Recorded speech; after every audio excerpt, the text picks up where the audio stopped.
दोस्तों, रामदास के देहांत को 4 दिन ही हुए थे। 12 दिन का शोक चल रहा था। एक दिन अचानक एक गाड़ी उनके घर के सामने आकर रुकी। उसमें से एक आदमी निकला और शोक में बैठे लोगों के बीच में जाकर बोला कि रामदास की वारिस कौन कौन है। बैठक में 30-40 लोग बैठे थे। वे सभी अचानक इस तरह का प्रश्न करने वाले शख्स का मुंह ताकने लगे। वहां पर रामदास के बेटे भी बैठे हुए थे। फिर रामदास के तीनों बेटों ने हाथ ऊपर करते हुए कहा कि हम उनके बेटे हैं, कहिए आपको हमसे क्या काम था।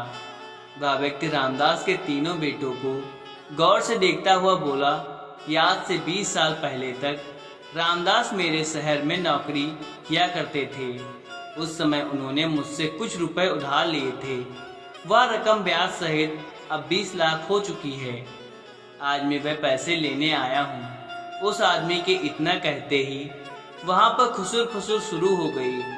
रामदास का बड़ा बेटा, जो एक सरकारी नौकरी में था, खड़े होते हुए बोला कि आपके पास क्या सबूत है कि मेरे पिताजी ने आपसे पैसे उधार लिए थे।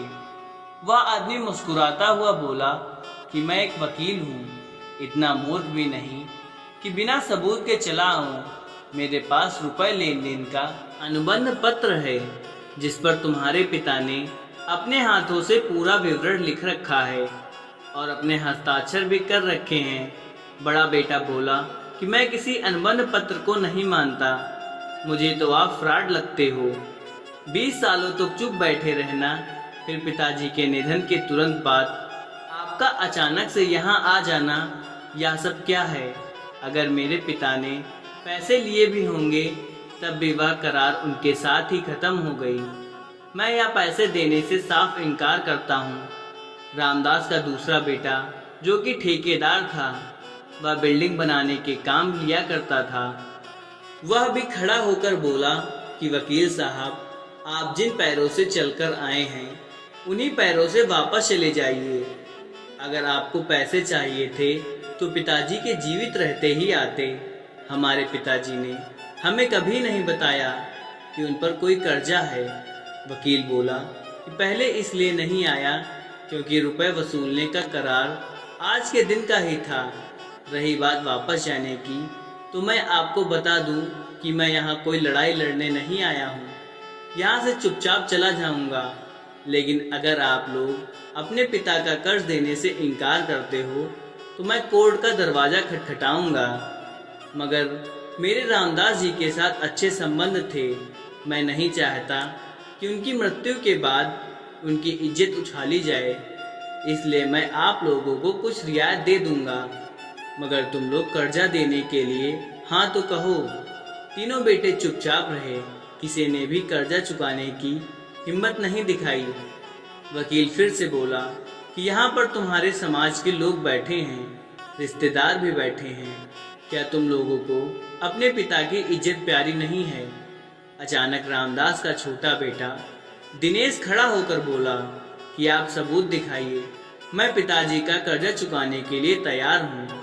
उसके इतना कहते ही उसकी पत्नी, जो अन्य औरतों के साथ दरवाजे पर खड़ी होकर पूरी बातें सुन और समझ रही थी, जल्दी से बाहर आई और फिर अपने पति का हाथ पकड़कर अंदर ले गई और बोली कि आप यह क्या कर रहे हो।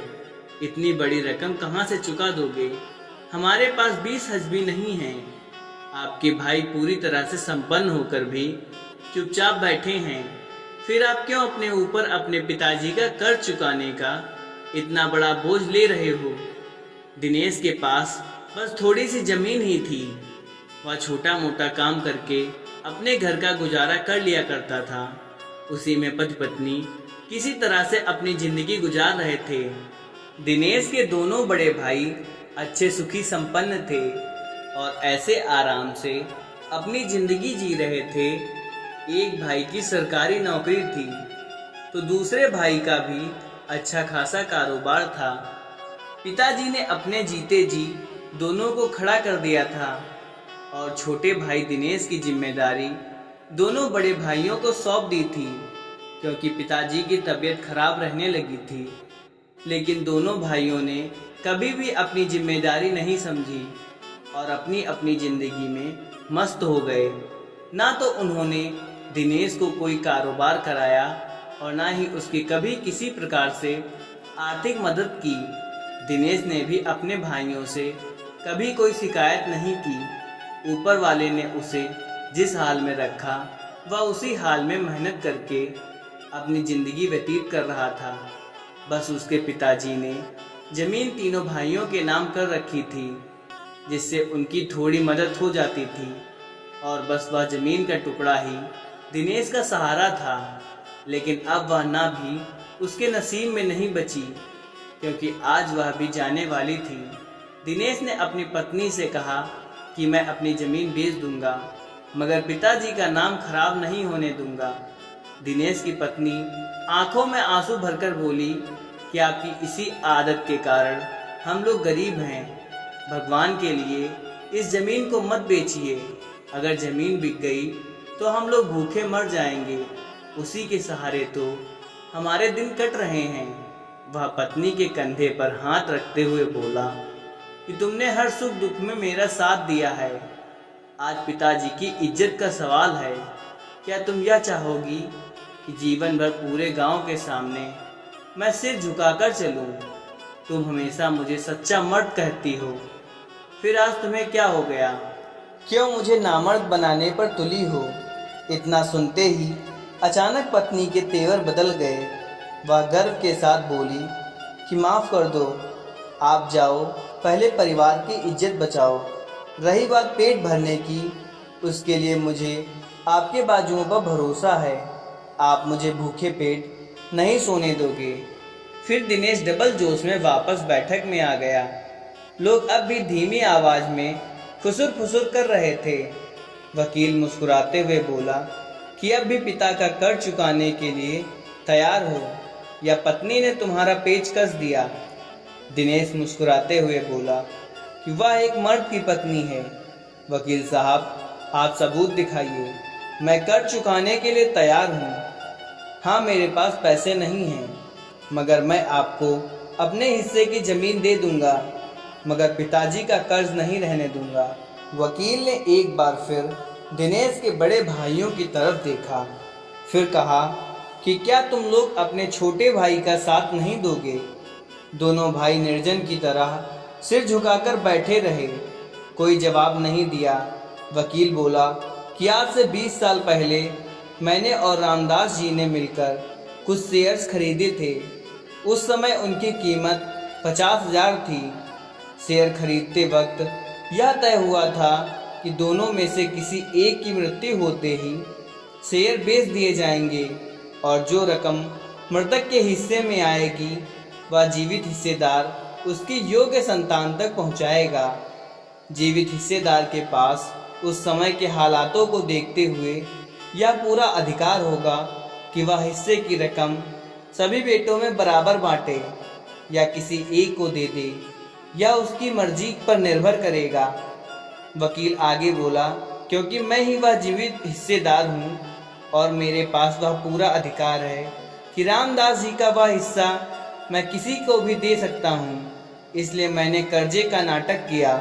उन पर कोई कर्जा नहीं है, बल्कि शेयर बेचने के बाद और टैक्स कटने के बाद कुल 20 लाख रुपए उनके हिस्से में आए हैं और वह 20 लाख रुपए मैं रामदास के छोटे बेटे दिनेश को देने की घोषणा करता हूँ, क्योंकि दिनेश ही उन रुपयों का सच्चा हकदार है जो बेटे पिता का ऋण चुकाना अपना कर्तव्य नहीं समझते। उनका पिता की संपत्ति में कोई भी हक नहीं बनता। इतना सुनते ही सभी लोग आश्चर्यचकित रह गए और रामदास के दोनों बड़े बेटों का मुंह उतर गया। उनकी पत्नियां कुछ देर पहले अपने देवर को मूर्ख समझ रही थीं, अब वे अपने पतियों को खा जाने वाली दृष्टि से देख रही थी।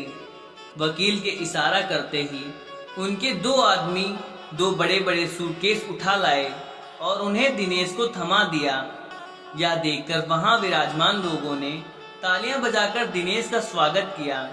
जब दिनेश दोनों सूटकेस उठाकर अंदर कमरे में गया तब उसकी पत्नी दौड़कर आई। भरी आंखों से पति को निहारते हुए बोली कि आज समझ में आ गया कि सच्चाई, ईमानदारी और खुददारी के रास्ते में कांटे और दर्द बहुत मिलते हैं, मगर एक दिन ईश्वर सुनता जरूर है, और जब भी वह सुनता है तब छप्पर फाड़ कर देता है। तो दोस्तों, अगर आपको यह कहानी पसंद आई हो तो वीडियो को एक लाइक अवश्य करें। धन्यवाद। हर हर महादेव।